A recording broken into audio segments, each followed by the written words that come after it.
আমরা দেখছি রোদের তাপে মানুষ হচ্ছে ডিম ভাজছে। এটা কি সত্যি না রিয়েল, এটার জন্য প্রমাণের জন্য আজকে আমরা ছাদের পর আসলাম ডিম ভাজার জন্য।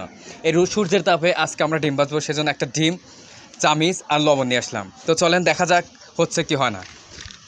এই যে কড়াইটা এই রোদের তাপের জন্য কিছুক্ষণ আগে হচ্ছে আমি এখানে দিয়ে রাখছিলাম যে কীরকম তাপ হয়েছে। ওয়াও, অনেক তাপ। আশা করি ডিমটা ভাজা হবে, এই জন্য রাখলাম। দেখা যাক ডিমটা কি সত্যি ভাজি হয়। যে তাপ, কড়াইটা আমি আধা ঘন্টা থেকে 1 ঘন্টা আগে দিয়ে রাখছি এই ডিমটা ভাজার জন্য। দেখা যাক কি হয়। ক্যামেরাটা কাছে আনেন।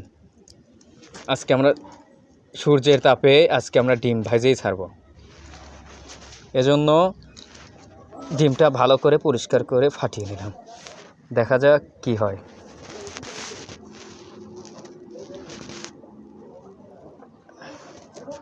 কই কিছুই তো হয় না। এটা সম্পূর্ণ একটা ভুয়ো ভিডিও। রোদের তাপে কখনো ডিম ভাজা যায় না, এটা তার বাস্তব প্রমাণ। এই যে কড়াইটা আমরা প্রায় 1 থেকে 2 ঘন্টা দিয়ে রাখছিলাম, কিছুই হয় নাই।